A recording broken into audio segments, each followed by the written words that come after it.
ধর্ম প্রচার করতে এসেছি, তাই তো নাকি? অতএব আমি যা কথা বলবো আমার কওমকে উদ্দেশ্য করে বলবো। এই পৃথিবীতে হাজারো ধর্ম আছে, আমার দেশেও রয়েছে। কার কি ভালো লাগে না লাগে তার ব্যাপার। ওলি আমার মাথায় চাল পড়ে না। আমার ওলি কোনো পক্ষে বিপক্ষে বলারও কোনো ইন্টারেস্ট নাই।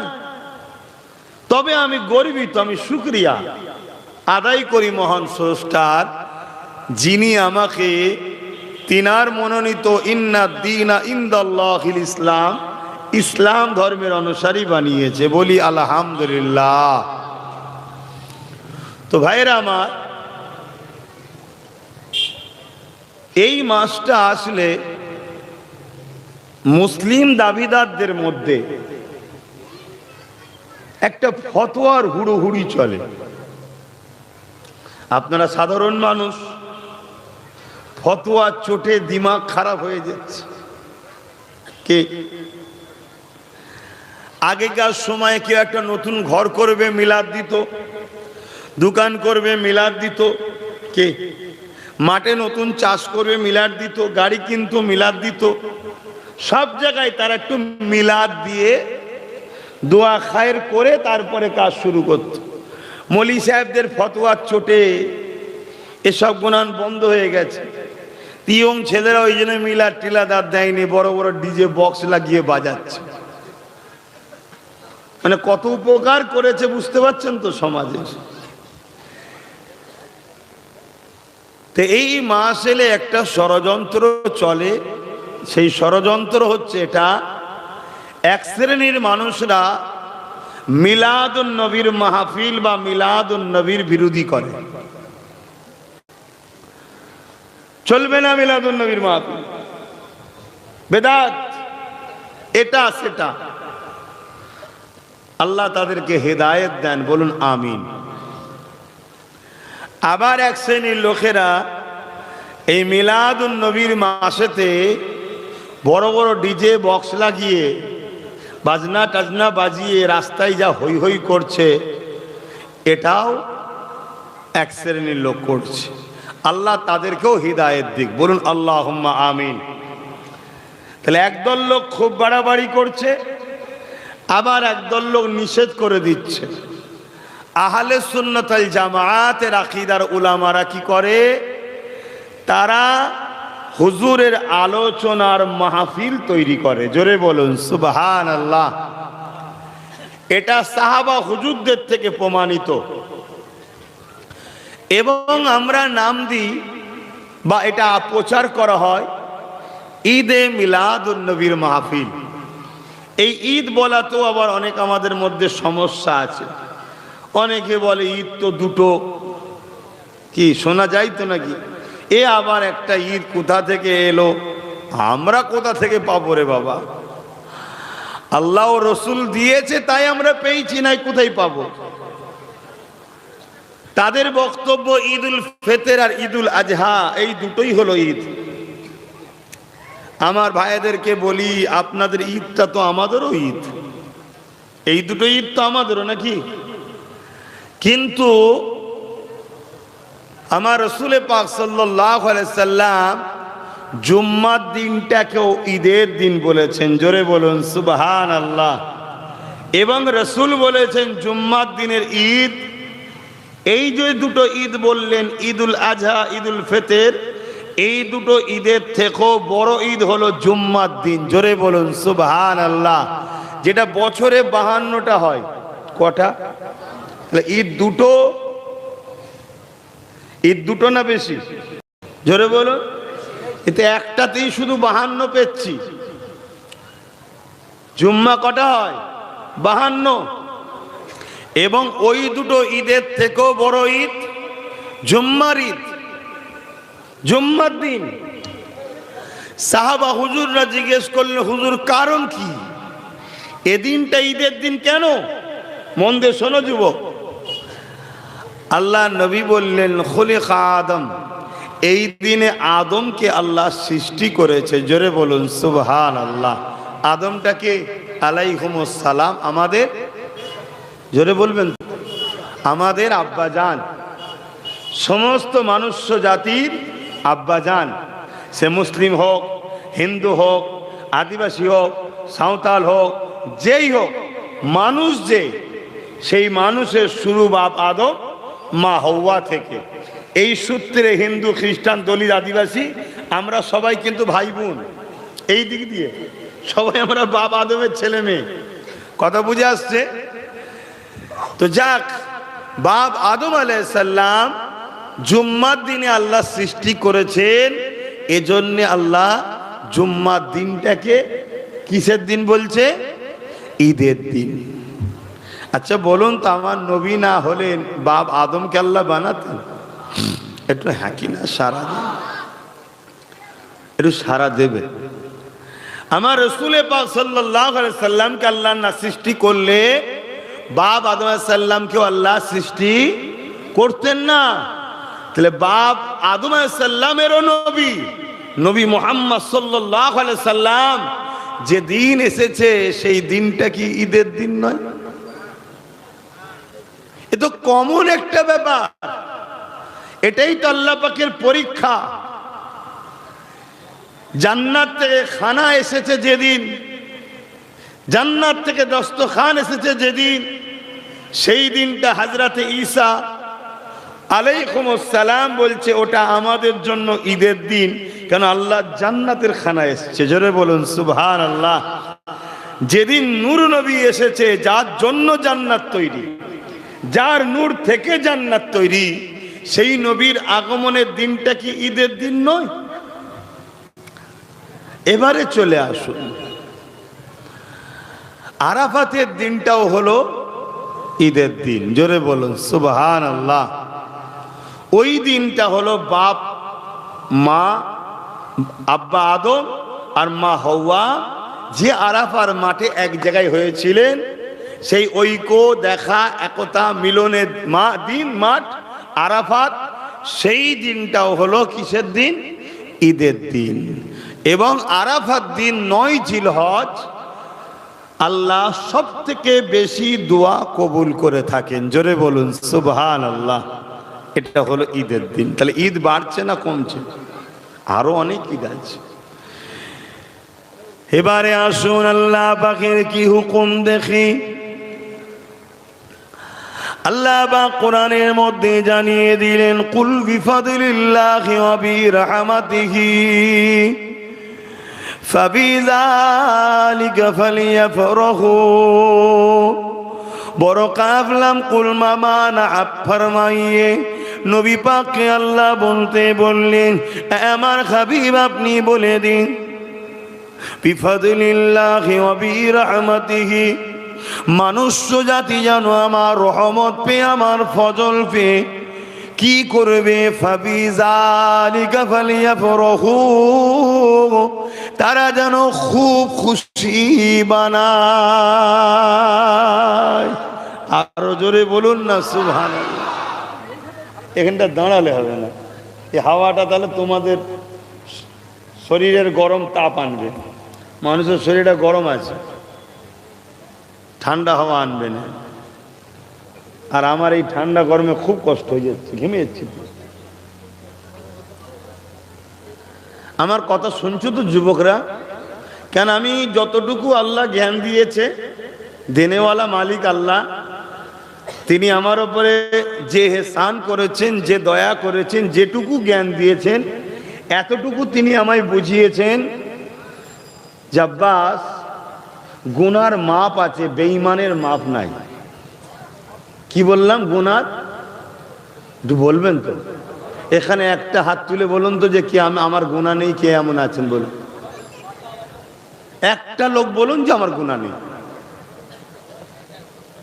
কেউ আছে?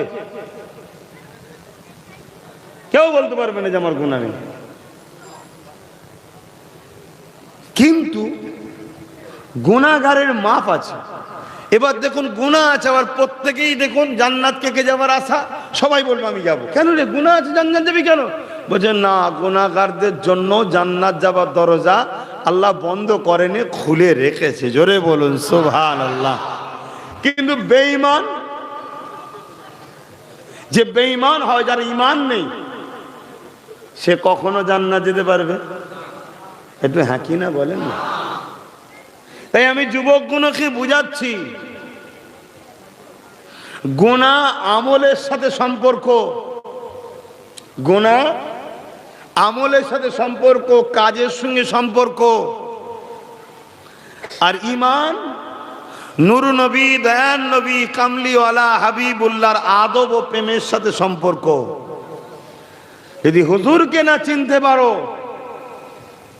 সব বরবাদ হয়ে যাবে। খুব ঠান্ডা মাথায় শোনো, আব্বাস সিদ্দিকীকে পছন্দ নয় বলে আব্বাস সিদ্দিকীর ওপরে রাগ দেখাতে গিয়ে হুজুরের মিলাদুন নবীর বিরোধী করবে, তুমি বেঈমান কাফেরে মরবে। আব্বাস সিদ্দিকীকে রুখতে গিয়ে নবীর মিলাদের মাহফিলকে কোনো একটা বিশেষ দলের সঙ্গে জড়িয়ে দেবে, তুমি গোস্তাখে রসুল বেঈমান কাফেরে মরবে। শুনছেন তো নাকি? আমার উপরে রাগ তোমার হতেই পারে, আমি একটা মানুষ, তুমি একটা মানুষ, হাতের পাঁচটা গোল সমান নাই। আমি ডান দিক যাই, তুমি বাঁ দিক যাও, কি তুমি ডান দিক যাও, আমি বাঁ দিক যাই, দুটো মত দুদিকে হতেই পারে। এর জন্য তোমাকে আমার পছন্দ নাও হতে পারে, এতে খারাপ কিছু নয় তো। আমি এর জন্য তো ঝগড়া করেছি, কোনোদিন দেখেছেন যে আমাকে মানিস নি, তুই শয়তান, তুই বদমাইশ? না, আমার ওয়াজকে কেটে কেটে কেটে কেটে বিকৃত করে ছড়ায়, ওটা আলাদা বিষয়।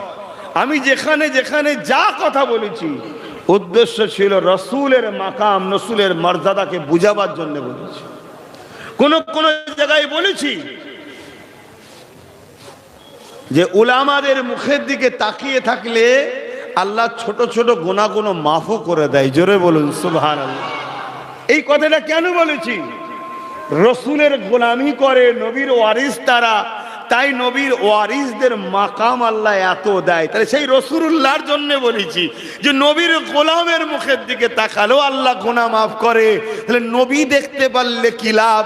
নবী দেখলে বেহিসাব জান্নাত। জোরে বলুন সুবহানাল্লাহ। এটা একটা জিনিস, তাহলে উদ্দেশ্য সেই নবী। কথা মাথায় ঢুকছে? তাই আজকেও আমি যতটুকু সময় বলবো, এমনি 15 মিনিট নিয়ে আমার খেলিয়েছে, আবার 15 মিনিট আমার লেলিয়েছে। তো সেই জায়গায় যতটুকু বলবো, কেন নামাজ আছে, আমার যুবকদেরকে উদ্দেশ্য করে বলছি, যুবক রে, পুরো পৃথিবী চাইছে তোদেরকে বেঈমান বানিয়ে জাহান্নামে বানাবো। পুরো পৃথিবী চাইছে তোদের ঈমানকে কেড়ে নিয়ে দুনিয়া আখিরাতে ধ্বংস দেবে। ঈমানেই দুনিয়ায় ইজ্জত পাওয়া যায়, ঈমানেই আখিরাতে নাজাত পাওয়া যায়। আর ঈমান, বলো বলো ঈমানটা কি? হুজুরের সঙ্গে মহব্বত ও আদবের সম্পর্কর নাম ঈমান। জোরে বলুন সুবহানাল্লাহ। এবারে ঈমানের গাছের অনেক শাখা আছে, কেউ কেউ বলেছে 70টার উপরে শাখা, কিন্তু মূল ঈমানের গাছ বা মূল ঈমান হলো হুজুরের সঙ্গে প্রেম ও আদবের সম্পর্ক। কথা মাথায় থাকবে তো? এটা মাথায় নাও। আল্লাহ বা কোরআনে বললেন, কুল বিফাদলিল্লাহি ওয়া বিরহমাতিহি ফাবিযালিকা ফালইফরাহু। এ দুনিয়ার মানুষেরা, তোমরা আমার নিয়ামত পেয়ে, আমার ফজল পেয়ে, আমার রহমত পেয়ে, ফাবিযালিকা ফালইফরাহু, খুব আনন্দ করো, খুব খুশি বানাও। তাহলে আল্লাহ নিজে হুকুম করছে, আমার ফজল পেয়ে, আমার নিয়ামত পেয়ে, আমার রহমত পেয়ে তোমরা কি করবে? খুশি বানাও। কে বলছে বানাতে? কে বানাতে বলছে বলবেন তো? মুখে বলতে হবে। কে বলছে? কি কি পেয়ে? ফজল ও রহমত পেয়ে কি বানাও? খুশি বানাও। শুনছেন তো? এবারে বলুন, আমার নবীর রহমত না গজব? একটু আওয়াজ দিয়ে বলুন, কে বলছে রহমত? আব্বাস সিদ্দিকী, আমার দাদু, আমার পদ্দাদু বলেছে? আল্লাহ পাক সূরা আম্বিয়ার মধ্যে বলেন, ওয়া মা আরসালনাকা ইল্লা রাহমাতাল লিল আলামিন। এ দুনিয়ার মানুষেরা আমি আমার হাবিবকে তামাম আলমের জন্য দয়া রহমত করে পাঠিয়েছি। আল্লাহ প্রথম আয়াতে কি বলল? রহমত পে খুশি বানাও। দ্বিতীয় আয়াতে কি বলছে? রহমাতাল লিল আলামিন। তাহলে আল্লাহর হুকুম হলো রহমত পে খুশি বানাও। এ আমাদের ঘরে নবী পে খুশি বানানো এটা আল্লাহ পাকেরই হুকুম।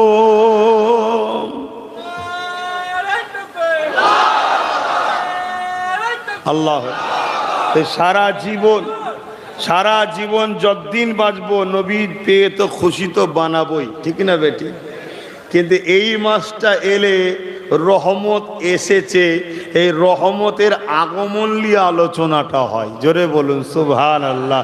যেটাকে আরবিতে বলা হয় মৌলুদ বা মিলাদ। কথা বুঝে আসছে? এ নওজওয়ান তরুণেরা, আল্লাহ বা দ্বিতীয় কি পে খুশি বানাতে বলেছে? বিফাদলিল্লাহি, আল্লাহর ফজল পে। আল্লাহ আমার নবী পাককে কত বড় ফজল করেছে, কত বড় নিয়ামত করেছে, কত বড় আল্লাহ বা ফজল করেছে একবার। কিন্তু বছর ঘুরে যায় ওই 12 তারিখটা এবং এই মাসটা যখন আসে আমাদের হৃদয়ে হয় আল্লাহ শ্রেষ্ঠ নিয়ামত এসেছে, আল্লাহর রহমত এসেছে, আল্লাহর ফজল এসেছে। তাই আমরা ঈদ বানাই, খুশি বানাই। কিভাবে বানায়? নবীর মাহফিল আলোচনা করে বানায়। এখানে কোনো গান বাজনা, ঢোল তাবলা, বেসুরিয়াদি কিছু হয় না। উলামারা আমার নবী পাকের শিশুবেলার আলোচনা শোনায় আর আমরা শুনে শুনে বড় খুশি হয়। এ যুবকেরা, তরুণেরা, এবারে চলে আসুন। আমার আল্লাহ তো বানাতে বললেন, আমার নবী কি করেছে দেখা যাক। আমার নবী পাক নিজের মিলাদের শুকরিয়া, নিজের মিলাদ নিজেই বানিয়েছে। পৃথিবীর কার ক্ষমতা আছে নবীর মিলাদের বিরোধী ফতোয়া দেবে? নবীর মিলাদের বিরোধী করলে রিসালাতকেই তো অস্বীকার করা হবে। নবীর মিলাদের বিরোধী করলে রিসালাতকে অস্বীকার করা হবে। আর রিসালাতকে অস্বীকারী অবশ্যই কোরআন সুন্নাহ অনুযায়ী কাফের। কাফের কাফের কোনো সন্দেহ নাই। এ যুবকেরা, তরুণীরা, বাপেরা, তাই আকীদা ঠিক করো গো। বিশ্বজুড়ে আমাদের ঈমানকে লুটার ষড়যন্ত্র চলছে। কারণ ঈমান এমন একটা পাওয়ার, বদরে 313 জন জিতেছিল ঈমানের জোরে। পৃথিবীতে আমার মঈনুদ্দিন আজমিরি একা জিতেছিল ঈমানের জোরে। গওস পাক বড় পীর কামিয়াবি হয়েছে ঈমানের জোরে। এ নওজওয়ানেরা আসো, ফিরে আসো। আল্লাহ নবী প্রতি সোমবার দিন রোজা রাখতেন। সাহাবা হুজুররা জিজ্ঞাসা করলে, ইয়া রাসূলুল্লাহ, হাবিবাল্লাহ, আপনি সোমবার দিন কেন রোজা রাখেন? আল্লাহ নবী বলেছিলেন, এ বাবা সাহাবারা, এই সোমবার দিন আমি রাসূল আমার মিলাদের দিন, এই দিনে আমি আগমন করেছিলাম, এই দিনে আমি দুনিয়ায় উপস্থিত হয়েছিলাম, এই দিনে আমি দুনিয়ায় হাজির হয়েছিলাম। এটা আমার মিলাদের দিন, এই জন্য আমি এই দিনে রোজা রেখে আদায় করি। আরো জোরে বলুন সুবহান আল্লাহ। আমাদের অনেক মা বাপেরা আছে বাড়ির রবিউলের দিনে রোজাও রাখে। হ্যাঁ, শুনছেন? আপনাদের এলাকায় রাখে তো? আমার জনম দুঃখিনী মা রাখে। আমি জ্ঞান হওয়া থেকে দেখে আসছি রাখে। কথা বুঝে আসছি? আগেও আমি রাখতাম, এখন বড় হয়ে গেছি, বদমাইশ হয়ে যাচ্ছি। তখন তো মায়ের কাছাকাছি ছোটবেলায়, না? এখন বড় হয়ে যাচ্ছি, বদমাইশ হয়ে যাচ্ছি। তা কেউ রোজা রেখেও শুকরিয়া আদায় করে, আবার কেউ দান খায়রাত করে, গরিব এতিম অসহায়। কেন আমার নবী গরিব এতিম অসহায়দের ভালোবাসতেন। কথা বুঝে আসছে তো নাকি? আল্লাহর নবী নিজের মিলাদের দিনে রোজা রেখে আনন্দ বানাচ্ছেন। রোজা রাখাটা মোমেনদের জন্য আনন্দ না দুঃখ? কেন আল্লাহ খুশি হয়। মোমেনের কাছে তো একটাই খুশি, আল্লাহর খুশি। যে কাজ করলে আল্লাহ খুশি, মোমেন তাতে খুশি। জোরে বলুন সুবহানাল্লাহ। আর একটু আগে চলেন আমার নবী পাক 40 বছর বয়সে নবুয়াতের ঘোষণা দিল। এখানে আর একটা কথা যুবকদেরকে ধরিয়ে দিই, কথা যখন এসে গেছে একটু খোলাসা করে দেওয়া দরকার। এ নওজওয়ানেরা, আজ আমাদেরকে অনেকে শিখায় নবী নাকি 40 বছর বয়সে নবুয়াত পেয়েছে, তার আগে নাকি নবী ছিল না। শুনছেন তো নাকি? নবী নাকি 40 বছর বয়সে নবী হয়েছে, তার আগে নাকি নবী ছিল না। এটা কি একমত? তাহলে আস্তাগফিরুল্লাহ বললেন না কেন? নাউজুবিল্লাহ বললেন না কেন? কোন জায়গায় যদি এই কথাটা বলা হয়, মন দিয়ে ফতোয়াটা শোনো। এই ফতোয়া শুনছেন? ও সোশ্যাল মিডিয়ায় আমার ফতোয়ার সমালোচনা অনেক করে। সোশ্যাল মিডিয়ায় আমার ফতোয়ার অনেক সমালোচনা করে। দাম থাকে তো চ্যালেঞ্জ অ্যাকসেপ্ট করো, বসো না দেখি এক জায়গায়।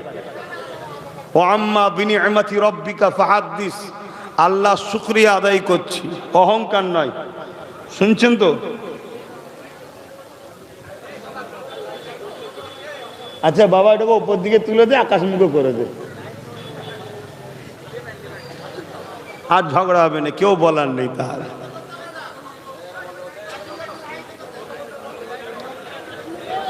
চোখে লাগছে রে বাবা, আকাশমুখো করে দে, দেখিস আবার জেনে না ঝগড়া লেগে যায়। তার চেয়ে ভালো কেটে দে। এইরকম করলে কি ওয়াজ করবো, টাইম চলে যাবে তো।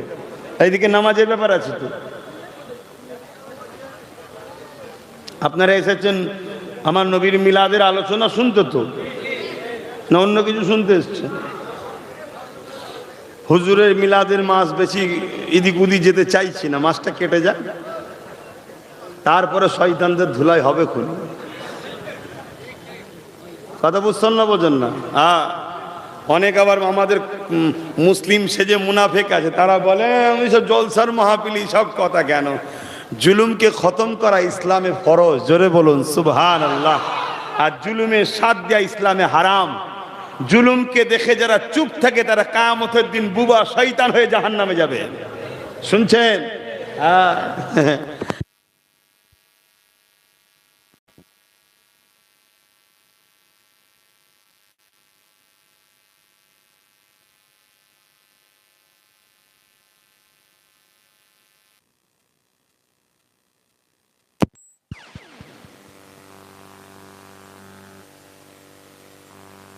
বন্ধ হয়ে আছে। সরে সরে আসেন, একটু সরে সরে আসেন না, সরে সরে আসেন। আমার ভাইয়ের আল্লাহ কারে সব জান্নাতের বাগানে আসছে, বলুন মারহাবা, নারে তাকবীর। আরে জোরে জোরে বলুন নারে তাকবীর।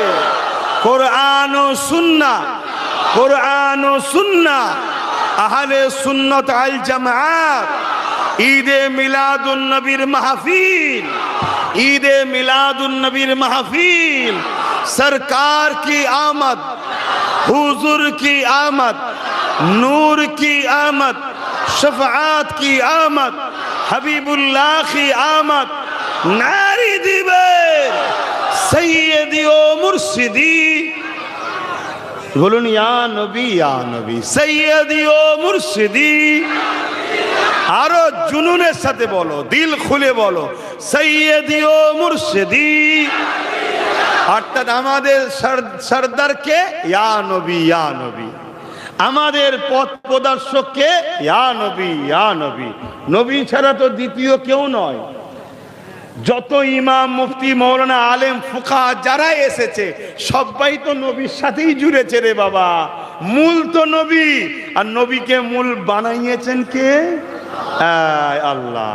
তাহলে সবকিছুর খোদ মালিক কে হলো? আল্লাহ। সৈয়দি ও মুর্শিদি, সৈয়দি ও মুর্শিদি, নারী দিবে দরুদ শরীফ, আল্লাহুম্মা সাল্লি আলা।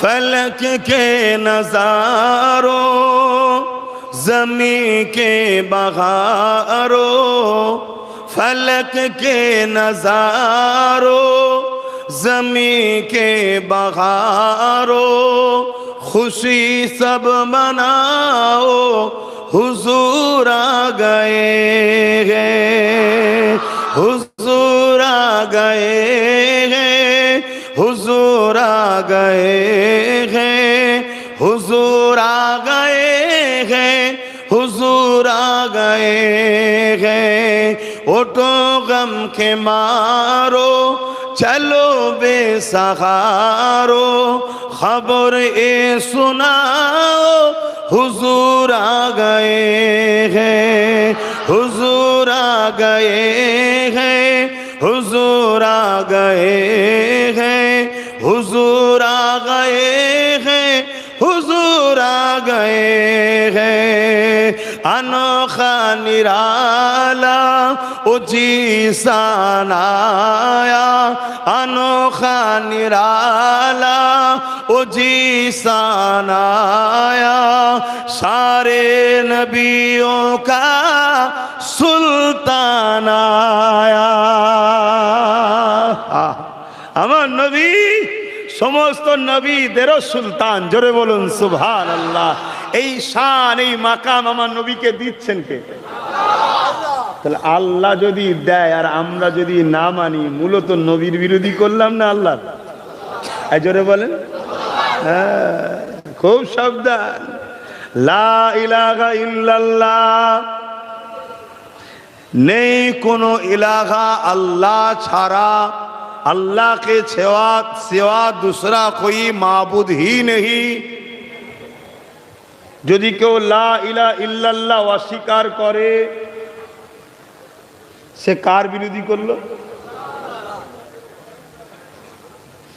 मुहम्मद रसूलुल्लाह কেন এই কথাটা প্রচার করেছে মুহাম্মদ সাল্লাল্লাহু আলাইহি সাল্লাম জোরে বলুন সুবহানাল্লাহ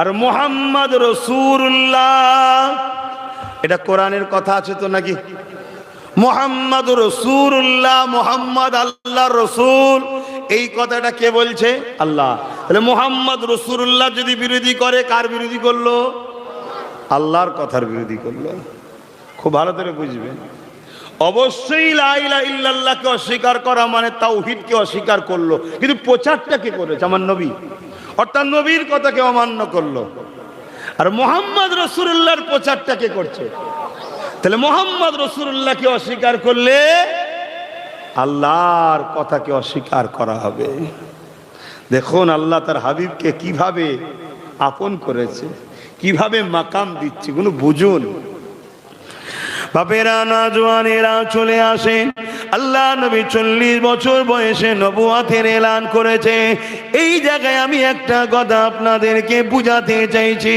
সমাজে একটা কথা শোনা যায় আমার নবী পাক নাকি 40 বছর বয়সে নবী হয়েছে তার আগে নাকি নবী ছিল না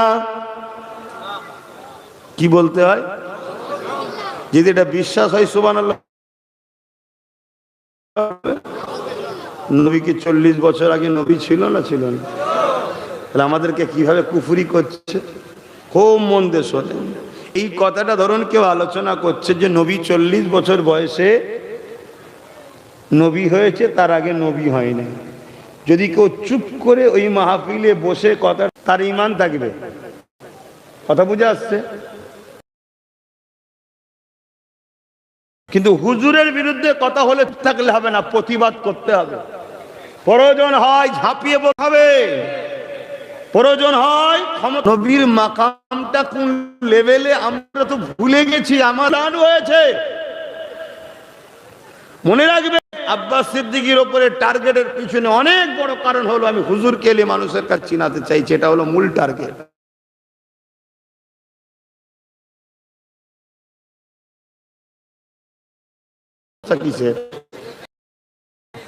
এটা হচ্ছে বাহানা মূলটা বলতে পারছেন আমার উপরে মেন রাগ হলো আমি রাসূলের সামনে যারা গোস্তাখি করে তাদেরকে কাফের বলি তাদের গায়ে জ্বালা হয় কথা শুনছেন তো নাকি কিন্তু ডাইরেক্ট তো বলতে পারছে না কারণ নবীর বিষয়ে কেউ যদি ডাইরেক্ট আমার সঙ্গে বিরোধিতা আছে, পাবলিক তো ছাড়বে না।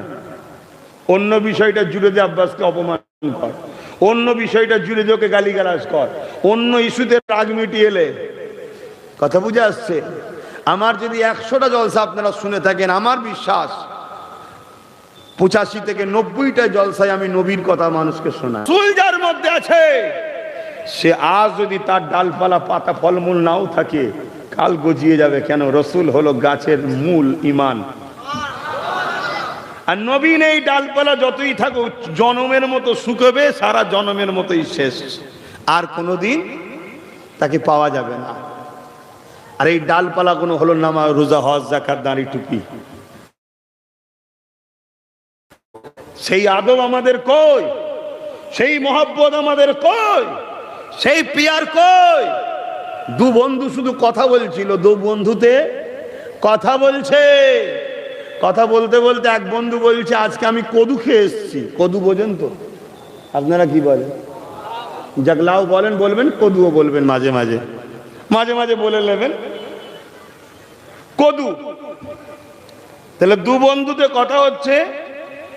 এক বন্ধু খেতে খেতে বলেছে, এসে বলছে, আরে আমি দোস্ত আছে কদু খেয়ে এসেছি। আরেক বন্ধু বলেছে, আরে কদু আমার পছন্দ নয়, কদু আমার পছন্দ নয়। আর এক কিতাবের মধ্যে আছে, এক বন্ধু আরেক বন্ধুকে বলছে যে আজ আমি হুজুরের পছন্দের খাবার কদু খেয়ে এসেছি। আরেকজন তখন বলেছে যে আমার পছন্দ নয়।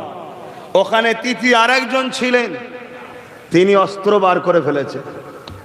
যেমন নবীর পছন্দের তরকারি কদু বলল, তুই অপছন্দ বললি কেন?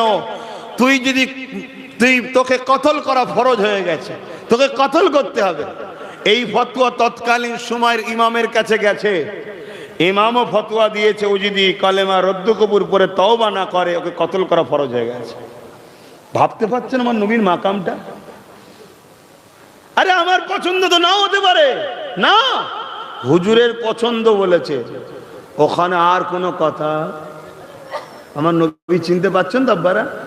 হ্যাঁ, এটা আল্লাহর বন্ধু।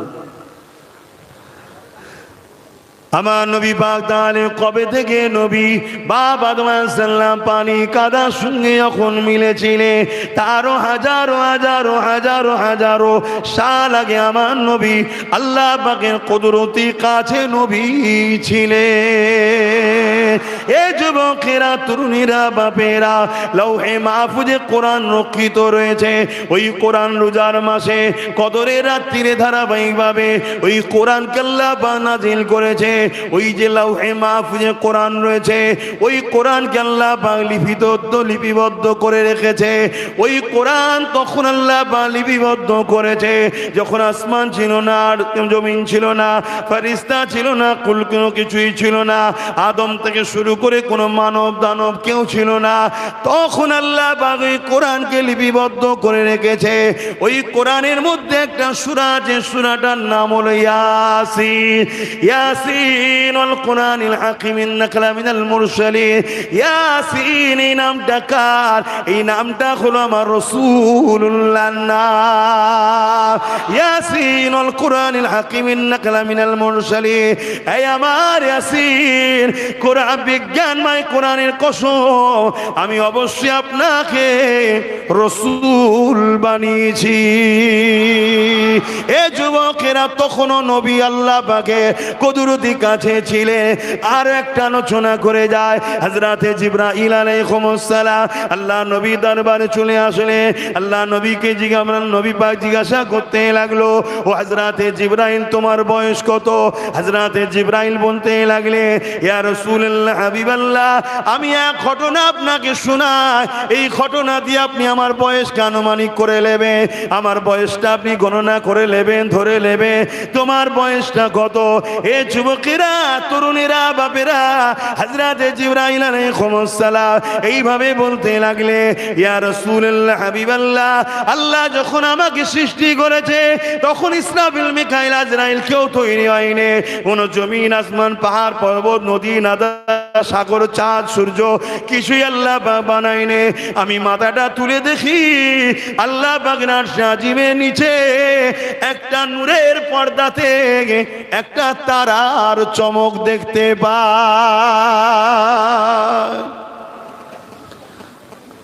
বয়স কত? হিসাব দিচ্ছে। আমি সৃষ্টি হয়ে মাথা তুলে প্রথম দেখেছি আল্লাহর আরশ আজিমের নিচে একটা তারা চোখ। জোরে বলুন সুবহানাল্লাহ। এত সুন্দর তারাটা ছিল, নূর জ্যোতিটা, আলোটা, চমকটা এত সুন্দর, আমি তারাটা দিবানা হয়ে গেলাম। তাই দেখার জন্য অপেক্ষা করতে লাগলাম, দেখার জন্যে অপেক্ষা করতে লাগলাম। 1 বছর, 2 বছর, 3 বছর, 100 বছর, 200 বছর, 300 বছর, 1000 বছর, 2000 বছর, 70,000 বছর কেটে যাওয়ার পর তারাটাকে দেখতে পেলাম। জোরে বলুন সুবহানাল্লাহ। দ্বিতীয়বার দেখে আরো দিবানা হলাম, আবার দেখার শখ করলাম, আবার ইন্তজার করলাম 70,000 বছর, আবার তারাটাকে দেখলাম। ইয়া রাসূলুল্লাহ, ওই তারাটা 70,000 বছর ছাড়া ছাড়া একবার করে উদিত হয়, চমকায়। ওই তারাটাকে আমি জিবরাইল দেখেছি 72,000 বার। জোরে বলুন সুবহানাল্লাহ। একটু সাড়া দেবেন, কত হাজার বছর ছাড়া ছাড়া প্রকাশিত হয়, উদিত হয়? কত হাজার বছর ছাড়া ওই তারাটা চমকায়? 70,000। জিবরাইল দেখেছে মোট কতবার? 72,000। ঘরে গিয়ে বা মোবাইলে ক্যালকুলেটারে মারবে 70,000 ইন্টু 72,000, কম্পিউটারের সংখ্যায় আসবে। জিবরাইলের বয়স কত বুঝতে পারছেন? আল্লাহ নবী মুচকে এসে বললেন, জিবরাইল, তোমার নবী মুহাম্মদ আমি ছিলাম। আমার নবী কি 40 বছর বয়স থেকে নবী? 40 বছর বয়সে ডিউটি শুরু করেছে, এলান করেছে আমি নবী, আমাকে আল্লাহ নবী করে পাঠিয়েছে। আর এই যে বলে ফেললাম আমি নবী, এটা আবার কেউ না কেটে ছেড়ে দেয়। দেখো আব্বাস সিদ্দিকী বলছে আমি নবী। কি পেরেশান, অজ করে শান্তি নেই তো। এমন সব বেরিয়ে পড়েছে মোবাইলে, কাটাকুটি এমন করছে, নিজের অশ্নে নিজেও চমকে যাচ্ছে। যখন ছাড়ছে আমি এটা আবার কখন কি বললাম জানি। আবার নতুন একটা অ্যাপ বেরিয়েছে, কি এআই, সেম মুখ, সেম গলা, সেম কিছু, যা খুশি তাই করে দিচ্ছে। একদিন দেখলাম এই কি বলে সরবেরিয়ার ব্রিজটা নাকি ভেঙে পড়ে যাচ্ছে। তা কি 2-3 দিন আগে ওইদিকে জলসায় গেছি, তা মালুম, হ্যাঁ দেখেছিস তো? আজ দেখেছেন, দেখা ছিল না। দেখে ইমান বাঁচানো বড় মুশকিল। একজন মুমিনের উপরে কেউ যদি সন্দেহ করে তার ইমানের ক্ষতি হবে। একজন আলেমে, যারা রাসূলের ওয়ারিস, আলেম তো 2 ধরনের, একটা খায়রুল উলামা, একটা শাররুল উলামা। একটা আল্লাহ ও রাসূলের পক্ষে, আর একটা হলো দুনিয়া জালিম অত্যাচারী শাসকদের পক্ষে। 2 উলামা আছে না নাই? একটু বলবেন তো কি না? হ্যাঁ, একটা উলামা মুখ খোলে আল্লাহ রাসূলের জন্য, জুলুমকে মিটাবার জন্য কথা বলে, এতিমদের পক্ষে কথা বলে, বিধবাদের পক্ষে কথা বলে, গরিবের পক্ষে কথা বলে, রাষ্ট্রপ্রেমের কথা বলে, মানবতার কথা বলে, ইনসাফের কথা বলে, ইনসানিয়তের কথা বলে। আবার একদল উলামা আছে চোরেদের গুণ গায়, গুন্ডাদের গুণ গায়, খুনিদের গুণ গায়, চরিত্রহীনদের গুণ গায়, সমাজ বিরোধীদের গুণ গায়, এক কথাই জালিম শাসকের গুণ গায়, বিনিময়ে অর্থ লায়। এদেরকে রাসূলের ভাষায় এরা জাহান্নামে যাবে। শুনছেন তো নাকি? কার ভাষায়? রাসূলের ভাষায়। এখন এই কথা বলাতে কোন ডাক্তার সাহেব ফতোয়া দেবে, কোন উকিল সাহেব ফতোয়া দেবে, আরো কিছু ভাড়াটিয়া টাট্টু মলি সাহেব ফতোয়া দেবে। জাহান্নামী বলা কাউকে উচিত নয়। আরে আমি কে বলার? শরিয়াত যদি কাউকে বলতে বলে তুমি আপত্তি করছো কেন? হ্যাঁ, মনে রাখবে একটা হক্কুন নাস, একটা হক্কুল্লাহ। নামাজ কাজা করেছে জাহান্নামী বলতে পারবে না, রোজা কাজা করেছে জাহান্নামী বলতে পারবে না। পাপী পাপী গুনাহগার আল্লাহ চাইলে তওবা করবে, জগৎ বিখ্যাত ওলি বানিয়ে দিতে পারে। জোরে বলুন সুবহানাল্লাহ।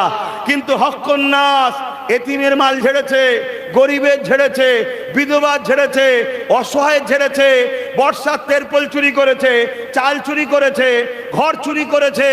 এ হারামখোর শয়তান এরা মানুষের হক মেরেছে।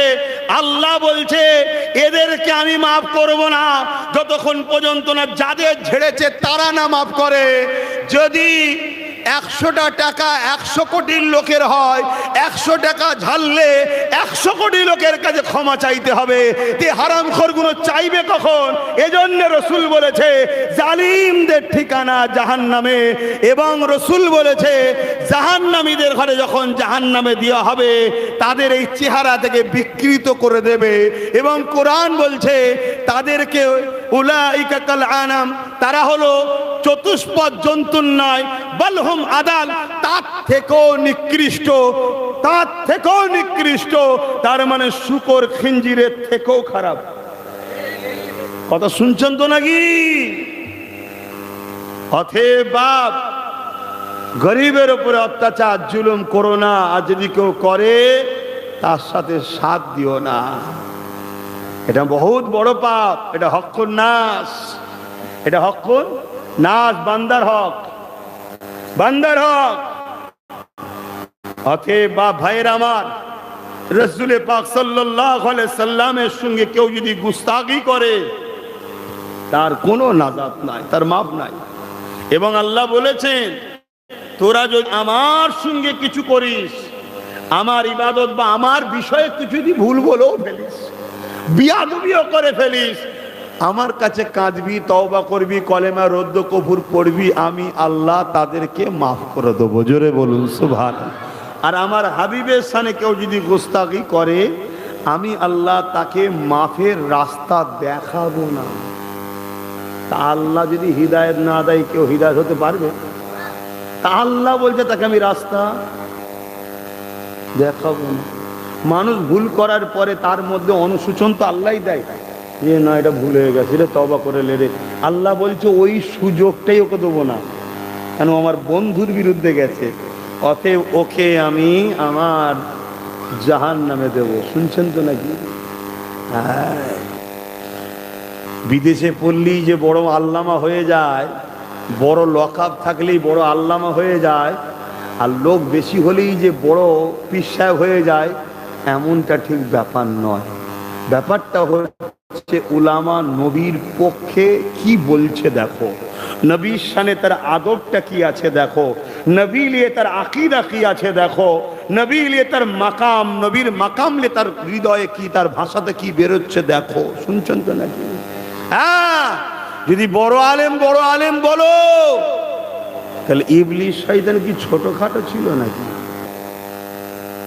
এরা যদি ইবলিসেরও ওয়াজ পেত মনে হয় ওইটাকেও কেটে আমার সঙ্গে জুড়ে দিত। দেখো বড় মাওলানা কি বলছে শোনো। শুনছেন তো নাকি? আমার কথা কি খারাপ লাগছে? আমার আব্বাগুলোর, আমার ভাইগুলোর খারাপ লাগছে কি? এরা ফিতনাবাজ। এরা আমার বিরোধী করতে করতে কি বলছে জানেন? এরা আমার বিরোধী করতে করতে বলছে নবীও জানেন কে জান্নাত কে জাহান্নামে যাবে। কি গো আপনারা কি বিশ্বাস করেন নাকি? নাউজুবিল্লাহ বললেন না কেন? সকলে বলেন নাউজুবিল্লাহ। নবী জানে না কে জান্নাত যাবে, কে জানেন? হ্যাঁ, জানে না? হাদিস বা খুলে দেখো, কাব বিন রাবিয়া আমার রাসূলুল্লাহর খাদিম ছিলেন। আল্লাহ নবীর কাছে একদিন খিদমতের সময় হাজির হয়ে গেলেন। আল্লাহ নবী জালালে এসে গেলেন। নবী আমার বলতে লাগলেন, এ কাব বিন রাবিয়া রে, দীর্ঘ বছর ধরে আমার খিদমত করছো, আমার দরবারের কাজ কাম করছো, আমার দরবারে ঝাড়ু পোছা কাজ কাম করে দাও।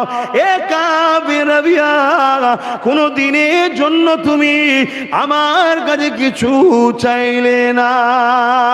ইয়া রাসূলুল্লাহ, হাবিবাল্লাহ, চাইবো আপনার কাছে, আল্লাহর কাছে চাইতে হবে, তো আপনার কাছে কেন চাইবো? এটা কি বলেছিল নাকি? আর নবী বা কেন বললো আমার কাছে চাইলে না?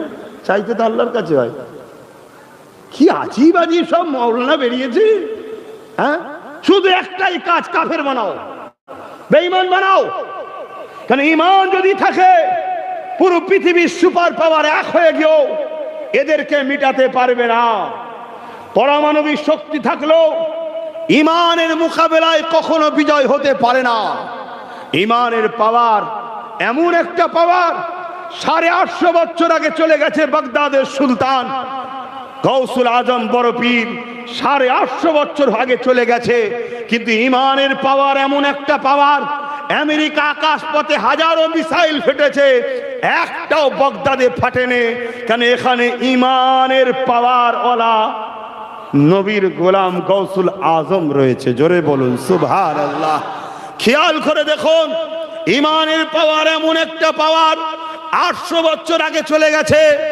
সুলতানে হিন্দ আতায়ে রসুল মঈনুদ্দিন আজমিরি সঞ্জালি, সে যে রাজশাহী হোক না কেন, দেশের মাথায় বসলে গরিবে নওয়াজকে প্রতি বছর এই নজরানা দেশের প্রধানমন্ত্রীকে পাঠাতে হয়। শুনছেন তো নাকি? শুনছেন না আমার কথা? মাইকেরা যে বুঝতে পারছেন তো আব্বাজানেরা? ঈমান ঈমান ঈমান, ঈমানের পাওয়ার দেখুন। মুর্শিদে আলা সৈয়দনা আবু বকর সিদ্দিক আল কুরাইশি ফুরফুরাবি রহমাতুল্লাহ আলাইহি, দেখো না, যত লাট সাহেবই হোক, ঘুরঘুর ঘুরঘুর ঘুরঘুর ঘুরঘুর করে তেনার কাছে যেতে হয়। কি যেতে হয় না? হয় না? এটা ঈমানের পাওয়ার। অতএব ঈমান বাঁচাও যুবক, ঈমান বাঁচাও। ঈমান নবীর প্রেম ও আদবের নাম। খুব ভালো করে শোনো, যদি কারো আকীদা হয় সাধারণ লাইনের লোক, জিনার লাইনের লোক, উকিলি করে খাচ্ছেন, ডাক্তারি করে পেশা, আমি সম্মানের স্বার্থে বলছি, কোন খব্বিস মোল্লার পাল্লাই পড়েছেন জানি না, কারণ আপনাদের তো লাইন এটা নয়, নিশ্চয়ই কোনো মোল্লা শিখিয়েছে তাই বলছেন। আপনি কলেমায় রদ্দ কফুর পড়ে নেন। রাসূলুল্লাহ শানে কেউ যদি কথা বলে যে নবী পাক সাল্লাল্লাহু আলাইহি সাল্লামও জানে না কে জান্নাত যাবে কে জাহান্নামে যাবে, সঙ্গে সঙ্গে তার ঈমান চলে যে কাফের হয়ে যাবে। শুনছেন? আরে কথা বলবেন তো, শুনছেন তো নাকি? অতএব আপনি জেনারেল লাইনের লোক, আম মানুষ, আপনাদের জানা না থাকাটাই স্বাভাবিক। কিন্তু কোন খব্বিস মলি সাহেবের পাল্লায় আপনি পড়েছেন, সে আপনাকে বেঈমান বানিয়েছে। আমার নবী পাক সাল্লাল্লাহু আলাইহি সাল্লামকে আল্লাহ সব জানিয়েছেন। জোরে বলুন সুবহানাল্লাহ। মদিনার বাজারেতে একদিন আলোচনা হতে লেগেছে, আমার নবী পাকের এলেম নিয়ে আলোচনা হতে লেগেছে। এ যুবকেরা, তরুণীরা, বাপেরা এমন করে সমালোচনা করতে লেগেছে, আমার নবী এটা জানে ওটা জানে না, এটা জানে ওটা জানে না। যেমন আজও আমাদের মোল্লা মলি সাহেবরা মুনাফিক মুসলমান কোন আলোচনা করে নবীকে ছোট করার জন্য, এটা জানে ওটা জানে না। এই রকম মদিনার বাজারে একদিন আলোচনা হতেছিল, আল্লাহর কবির কানে পড়ে গেল। নবী আমার মিম্বার শরীফে দাঁড়িয়ে গিয়ে জালালে এসে গেলেন, এসে গিয়ে বলতে লাগলেন, বলো কার কি জানতে চাও বলো, কে কি জানতে চাও বলো, আমি মুহাম্মদ রাসূলুল্লাহ সবার উত্তর আজকে দেব। কে কি জানতে চাও বলো। হযরত ওমর ফারুক কাঁপতে লেগেছে, চোখ ভরা পানি নিয়ে বলতে লেগেছে, ইয়া রাসূলুল্লাহ হাবিবাল্লাহ, আমি ওমরের বাপ মা আপনার কদমে কুরবান হয়ে যা। কে কি বলেছে জানি না, হুজুর বিয়াদুই মাফ করবেন, আপনাকে আমরা আল্লাহ পাকের নবী রাসূল বলে মানি। নবী শব্দের মানেই হলো যে গায়েবের খবর দিতে এসেছে। এ যুবকেরা, তরুণীরা, বাপেরা, এই সময় একটা ব্যক্তি টেস্ট করার জন্য আগিয়ে গেল, বিয়াদব টেস্ট করার জন্য আগিয়ে গেল। এই সময় আগিয়ে গিয়ে বলতে লাগলো, ইয়া রাসূলুল্লাহ হাবিবাল্লাহ, এ মুহাম্মদ সাল্লাল্লাহু আলাইহি সাল্লাম, আপনি কি বলতে পারেন আমার আব্বার নাম কি? আমার আব্বার নাম কি? আল্লাহ নবী বললেন, তুমি যাকে বাপ বলে মানো সে হাকিকাতে তোমার আব্বা নয়। তোমার আব্বা হলো অমুক ব্যক্তি, তার নাম ধরে বলে দিল অমুক ব্যক্তি। ও আমার চাচার খুব গরম হচ্ছে রে, ও আব্বা, ও সমস্যা আছে, কিন্তু লোক তো ওটা বুঝবে না আব্বা, ওইটাকেই আবার ঠিক ভিডিও করবে, বাকি কোনোটা নেবেন। এই যে মাথায় টুপি দাড়ি জুব্বা পরে সব মুরব্বী বাপগুলো বসে আছে, নেবেন আপনাদেরটা, ঠিক ওইটাকে নেবে, নিয়ে ছেড়ে বলবে দেখেছো এই সব তো লোকগুলো আব্বাসের জলসায় যায়, যাকে দেখতে পারিনি তার চলন মেকা। আমি একটা কথা বলছি, মন দিয়ে শোনেন, আপনাদের জানা দরকার তো নাকি না? আপনাদের মধ্যে ঢুকছে যে হুজুর এসছে নামাজের কথা বলবে, রোজার কথা বলবে, হ্যাঁ মনে হচ্ছে নাকি? নামাজ রোজার কথা বলতে আমি আসিনি, নামাজ রোজার কথা বলার জন্য ইমামের কাছে বসবেন। আপনার মসজিদে ইমাম নেই, বসবেন, শিখবেন। ছোটবেলা থেকে 8 বছর বয়সে মা বাপের দায়িত্ব বলা। আমাদের কথা হলো নামাজ পড়েও কবুল হচ্ছে না, 72 দল নামাজ পড়েও জাহান্নামে যাবে। কেন? তার আকীদা না ঠিক থাকার জন্য। আমি ওইটা বুঝাতে এসেছি, যাতে করে আকীদা সহি করে নামাজ পড়ুন, জান্নাতে যাবেন। জোরে বলুন সুবহানাল্লাহ। তারপরও নামাজের আলোচনা কি করি না করি তো, কিন্তু বেশি গুরুত্ব দিতে হবে আকীদায়। ডালপালা দরকার, পাতা দরকার, ফলও দরকার, সবই দরকার, কিন্তু মূল কোনটা গাছে, হ্যাঁ ওইটাকে তাকে বাঁচাতে হবে। তাহলে আজ ডালপালা কম, পাতা কম, কাল সব ঠিক হয়ে যাবে। আর যদি গোড়া মূল কেটে ফেলে সব শেষ। এই যে আকীদা, নবী জানে না কে জান্নাতে যাবে কে জাহান্নামে যাবে। এই আকীদাটা কুফরি, এই আকীদাটা বেয়াদবি আকীদা, গুস্তাখে রাসূলদের আকীদা, এই আকীদা 72 জাহান্নামীদের আকীদা। এই আকীদা কখনো মুমিন, সাহাবা এবং আহলে রাসূলদের আকীদা নয়। এগুলো জানতে হবে আপনাদের ঘরে। আপনাদের বাপ দাদা ওলিয়া আউলিয়াদের পিছনে ঘুরেছে, জামানার মুজাদ্দিদের কাতারে আপনাদের মুরব্বীরা ছিল। মনে রাখবেন, দেওবন্দি বলে একটা দল আছে, তিনাদের পীর হাজী ইমদাদুল্লাহ মুহাজির মক্কি, তিনার আকীদা হলো নবী পাক সাল্লাল্লাহু আলাইহি ওয়াসাল্লামকে আল্লাহ সব জানিয়েছেন। জোরে বলুন সুবহানাল্লাহ। বেরেলি বলে একটা দল আছে, আলা হযরত আহমদ রেজা খান বেরলুবি রহমাতুল্লাহ আলাইহি, তিনার আকীদা নবী পাক সাল্লাল্লাহু আলাইহি ওয়াসাল্লামকে আল্লাহ সব জানিয়েছে। জোরে বলুন সুবহানাল্লাহ। জোনপুরি বলে একটা দল আছে, কারামত আলী জোনপুরি সাহেব, তিনার আকীদা আল্লাহ পাক আমার নবী পাক সাল্লাল্লাহু আলাইহি ওয়াসাল্লামকে গায়েবের খবর জানিয়েছে। জোরে বলুন সুবহানাল্লাহ। আমাদের মুর্শিদ মুজাদ্দিদ জামান দাদা হুজুরের আকীদা নবী পাক সাল্লাল্লাহু আলাইহি ওয়াসাল্লামকে আল্লাহ গায়েবের এলেমের খবর দিয়েছে। জোরে বলুন সুবহানাল্লাহ। তাহলে 4টে তো সিলসিলা ভারতবর্ষে, বাকি তো সব এখন ইদিক উদিক সব এ দরবার, এ আড্ডা, এ ঢাড্ডা খুলে বসে পড়েছে। 4টে তো মেন সিলসিলা ভারতে। এই 4 সিলসিলার মুরব্বীরা নবী পাক সাল্লাল্লাহু আলাইহি ওয়াসাল্লামের সম্বন্ধে আকীদা হলো, এখানে দ্বিতীয় কেউ বলতে পারবে? এটা কত ক্লোজ, কত গোপন সম্পর্ক তো নাকি? কি কথা বাবা? অস্ত্র তুলেছে, বলছে একদম সত্য কথা বলবেন। কি কথা? আমার বাপ নাকি যাকে দেখাচ্ছেন এ নয়, অন্য কেউ অমুক জায়গার অমুকের নাম বলছে। মা বলছে অস্ত্রটা না বা, বলছে না সত্য কথা বলো। বলছে তুই যখন অস্ত্র মায়ের ওপরে তুলেছিস, তোর তো বুঝেলি দরকার, তুই হালালি সন্তান হলে কেন মাকে অস্ত্র তুলতিস? তোর বাপ দুর্বল ছিল, তোর বাপের সব ঠিক ছিল, বাকি যেটা বাকি বুঝতে পারছো, তার কাছে খুলে বলতে পারছি না। তথাপি এই সাম্রাজ্য টিকাবো কি করে, এজন্যে ধার করতে হয়েছে। আমি আর খুলে বলতে পারছি না, আশা করছি বুঝে নিচ্ছেন তো। আর একজন আগে এসে বলছে যে হুজুর আমার সম্বন্ধে আল্লাহ নবী বলছে তুমি এই কাজের জন্য, এই কারণের জন্য তুমি জাহান্নামে যাবে।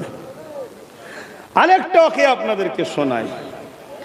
জিহাদের ময়দান থেকে সাহাবা হুজুর এসে তারিফ করছে এক ব্যক্তির, যে হুজুর অমুক বিশাল লড়াই করছে, খুব তারিফ করছে। আল্লাহ নবী শুনছে। নবী বাপ বললেন সবই শুনলাম, কিন্তু সে যাবে জাহান্নামে। সাহাবা হুজুর অবাক হয়ে গেল, ইসলামের হয়ে লড়াই করছে, দ্বীনের হয়ে লড়াই করছে, রাসূল বললেন জাহান্নামে যাবে। সাহাবা হুজুররা ফলো করেছে, শত শেষে দেখা যাচ্ছে তার একটা হাত কেটে যায়। সে যন্ত্রণা সহ্য করতে পারে না, নিজের অস্ত্রকে রেখে অস্ত্রের ছুঁচ দিয়ে নিজেকে আত্মহত্যা করেছে। আত্মহত্যাকারী জাহান্নামে। এক কথা বুঝে আসছে না? নাই নবী পাক সাল্লাল্লাহু আলাইহি ওয়াসাল্লামকে এই খবরগুলো দেন কে? আল্লাহ নবী জানে না জানে না? এই অস্বীকার করা যাবে না, ঈমান চলে যাবে। যে কথা বলতে গিয়ে দিকে চলে গেলাম, কাবির রাবিয়া আল্লাহ নবীকে বলতে লাগলে, নবী আমার কাবির রাবিয়াকে বলতে লাগলে, এ কাবির রাবিয়া কি চা বলো, এতদিন আমার খেদমত করছো, কোনো দিনের জন্য কিছু তুমি আমার কাছে চাইলে না। কাবির রাবিয়া বলতে লেগেছে, ইয়া রাসূলুল্লাহ হাবিবাল্লাহ, আপনি যখন ইজাজত দিচ্ছেন আমি আপনার কাছে একটা বড় দিলের তামান্না আছে, এটা আমি চাইবো। চাও কাবির রাবিয়া, কি চাও বলো। ওই সময় নবী পাকের সাহাবী বলতে লাগলে, ইয়া রাসূলুল্লাহ হাবিবাল্লাহ, দুনিয়ায় আমি আপনার চাকরানি করি, দুনিয়া আমি আপনার খেদমত করি, দুনিয়া আপনার আমি গোলামি করি। ইয়া রাসূলুল্লাহ, ইয়া হাবিবাল্লাহ, আপনি আমাকে জান্নাতে আপনার চাকর গোলামি করার জায়গা দিয়ে দেয়। এ যুবকেরা ভাষাটা শুনবেন, জান্নাতও আপনার নখরানি করার, চাকরানি করার, চাকর হয়ে থাকার, এই খেদমত করার সুযোগটা জান্নাতে আমাকে দিয়ে দেন, এটা আমি আপনার কাছে চাই। কার কাছে চাইছে? নবীর কাছে। নবী পাক একবারও বলল না, এ কাবির রাবিয়া তুমি একই দোয়া চাইছো, কবে কিয়ামত হবে, কবে তুমি মারা যাবে, কবে হিসাব হবে, কবে তুমি জান্নাতে যাবে কি জাহান্নামে যাবে, কি হবে, আমাকে কেন ওটা বলছো? ওটার জন্য নাই দোয়া করতে পারি, তুমি আমার কাছে ধন দৌলত তো চাইতে পারো। এটা নবী বলল না। নবী পাক সঙ্গে সঙ্গে কি বলেছিল শোনো, ঈমান ঠিক করো।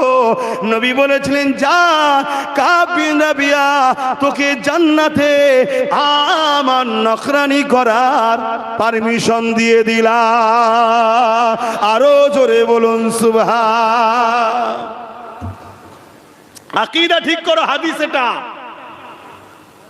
রাসূল জানে না কে জান্নাত কে জাহান্নামে, এই আকীদা হলো জিহালাত, মূর্খমি, এই আকীদা হলো জাহান্নামের আকীদা। কিন্তু কোন জেনারেল লাইনের লোক, প্যান্ট শার্ট পরা, দাড়ি চাঁদা, ডাক্তার, উকিল, জজ, সাধারণ লোক যদি এ কথা বলে, তাহলে জানতে হবে এর মাথায় কোনো মুল্লা ঢুকিয়েছে। তাই তাদেরকে বলবো, আব্বাস সিদ্দিকীর বিরোধী করতে গিয়ে রাসূলুল্লাহ জানেন এ কথা বলে ফেলেছেন, তওবা করে কলেমা রদ্দ কফুর পড়ে নেন, না হয় জাহান্নামে যাওয়ার জন্য তৈরি হন।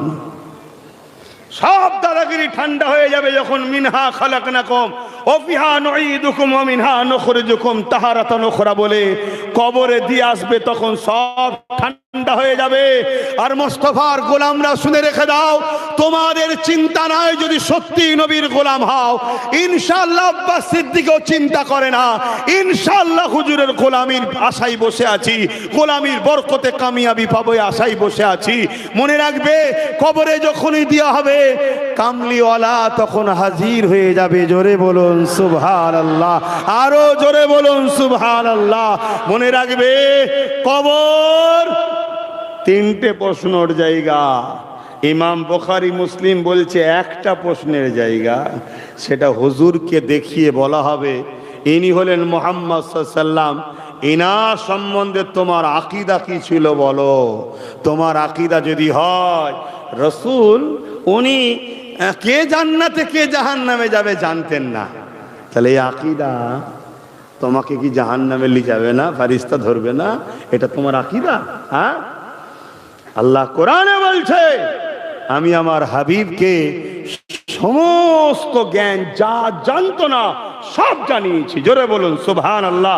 তাহলে কে জান্নাতে যাবে কে জাহান্নামে যাবে এটা যদি নবী না জানে, তাহলে সমস্ত জ্ঞান তো নবীকে দেয় না আল্লাহ, তাহলে কোরআনের আয়াত মিথ্যা হয়ে যাবে।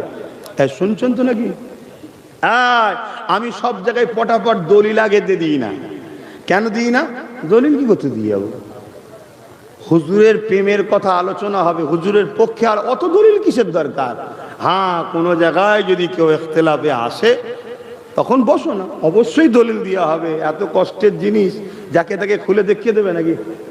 কি গো আব্বা জানেন, আপনাদের ঘরের দলিল আছে তো নাকি? এখন আবার মুদি দলিল দেখে বলছে আছে তো নাকি?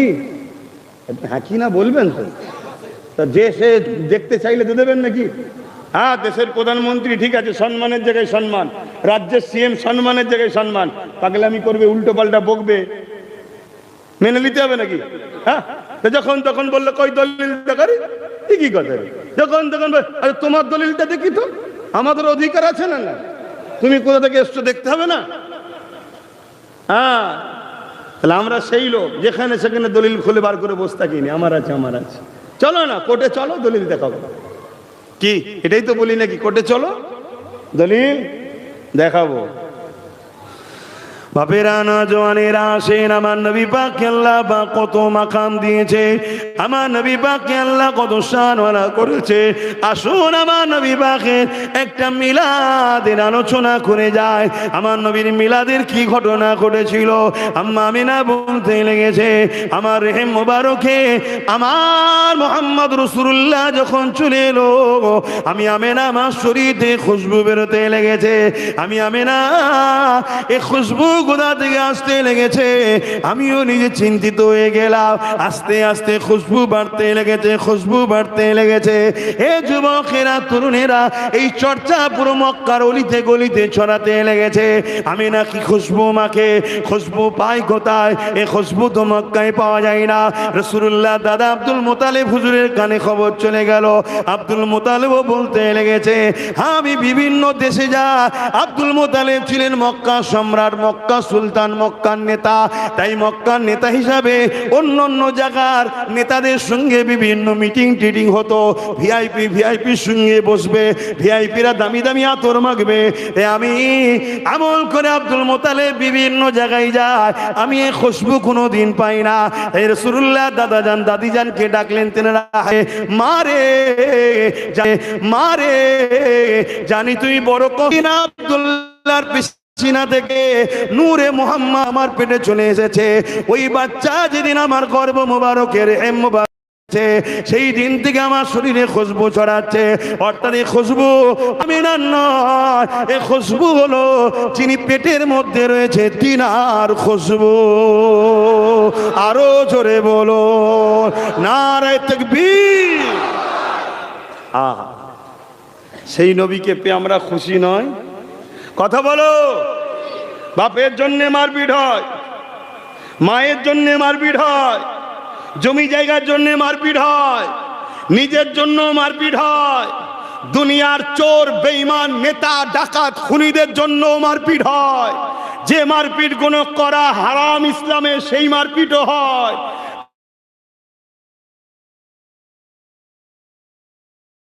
কারা প্রস্তুত আছে হাত তুলে সাক্ষী দেন? লব্বাইক লব্বাইক লব্বাইক লব্বাইক লব্বাইক। আগামী দিন আর দলিল টলিল নয়, সংগঠিত হও, ঐক্য হও। আমার হুজুরের বিরুদ্ধে যারা সমালোচনা করবে, আমার হুজুরের শানকে খাটো করার চক্রান্ত করবে, আমার হুজুরের মিলাদের মাহফিলের মেম্বারকে ভেঙে দেবে, আলোচনার মাহফিলকে ভেঙে দেবে, বন্ধ করার ষড়যন্ত্র করবে, আগামী দিন আর মুখে মুখে ফতোয়া নয়, ইনশাআল্লাহ তৈরি হও, ঐক্য হও। এদের বিরুদ্ধে আমরা সংগ্রাম লড়াই আগামী দিন করব, বলো ইনশাআল্লাহ। রাজি আছো? রাজি আছো? রাজি আছো? এদের হাতে প্রশাসন থাকতে পারে, এদের হাতে রাজ ক্ষমতা থাকতে পারে, এদের হাতে দুনিয়াবি পাওয়ার থাকতে পারে, এদের হাতে অস্ত্র থাকতে পারে, এদের হাতে অর্থ থাকতে পারে। আমাদের কাছে কিচ্ছু নয়, কিন্তু আমাদের কাছে হুজুরের বুক ভরা ভালোবাসা, হুজুরের আদব, যেটা হলো ঈমান। এই ঈমানের লড়াইয়ে বদরে খাজুরের ডাল নিয়ে জিতেছিল। আলহামদুলিল্লাহ, এই ঈমানের বলে আল্লাহর নামে তাকবীর দিয়ে এই গুস্তাগে রাসূলের ঘরে আগামী দিন আমরা সাহাবাদের সুন্নত এদের সঙ্গে পালন করব। রাজি আছেন? তবেই জান্নাত যাবার শখ করো, নাই কুকুরও মরছে, গরুও মরছে, গাধা মরছে, ছাগল মরছে, ওই মরণ হবে। তুমি দেখছো হাজি মরেছে, নামাজি মরেছে, দাড়িওয়ালা মরেছে, ইমাম মরেছে, মলি সাহেব মরেছে, পীর সাহেব মরেছে, কবরে গিয়ে সোর হয়ে যায় না তো? ভাষাটা খারাপ লাগছে নাকি? হ্যাঁ, এই খারাপ লাগলো? যার মধ্যে হুজুর নেই সে মরে যে ওই হবে, অসুবিধা হচ্ছে? তাহলে একটু উদাহরণ দিয়ে যাই। দাদা হুজুর রহমাতুল্লাহ আলাইহি ওয়াজ করছে, মুজাদ্দেদ জামান ওয়াজ করছে, ব্রিটিশ পিরিয়ড। এই আমার একটু কড়া কড়া ডোজ রে ভাই। অনেক ডাক্তার আছে খদ্দের ধরে রাখে হালকা ডোজ দিয়ে, আমি ধরে রাখার লোক নয়। কড়া ডোজ দাও, যার ভালো হবার হবে না একেবারে চলে যাবে। যা, অসুবিধা হচ্ছে আব্বা, কি দরকার? ধরে রাখার সময় আছে না? যার তেল মেকিয়ে মেকিয়ে সে আমার বাপকে ভালোবাসার বেলায় বলবো খনি, একটু আমার আব্বাকে হুজুর বল না, ওখানে নাই তেল মাখাবো খনি। আমার নবীর বেলায় কোনো তেল টেল মাখাতে পারবো না। মানতাই মান, না মান গিয়ে জাহান্নামে চলে যা, আমার দেখার দরকার নেই। আর ঐক্য এই ভাব পাওয়ার আমার আল্লাহ দেখছে আব্বাস সিদ্দিকী কার জন্য করছে। আমার আল্লাহ দেখছে যে আব্বাস পাগলা হয়ে গেছে কার জন্যে, আমার আল্লাহ দেখছে। না কি দরকার এসব করাতে? আমার দুশ্মন বাড়ছে না কমছে? হ্যাঁ হ্যাঁ, আমার দুশ্মন বাড়ছে। যারা আল্লাহ মানে না নবী মানে তারা হুজুর মানবে? হ্যাঁ, ভাবতে হবে তো। যে শয়তান, যে বদমাইশ, যে জালিম কত নিরীহ মানুষকে হত্যা করেছে, ক্ষমতাশালী প্রভাবশালীদের ঘরে বোম মেরেছে, তাকে আমি লকআপ দিয়ে দিচ্ছি। কথা বুঝে আসছে না? না তাহলে সে দুশ্মন বাড়ছে না কমছে? কিন্তু কোন সাহসে? আমি হুজুরের জন্য মরতে রাজি আছি। তুমি যদি রাজি হও আসো, হাত মিলাই চলো। মুখে মুখি কথা অনেক হয়েছে,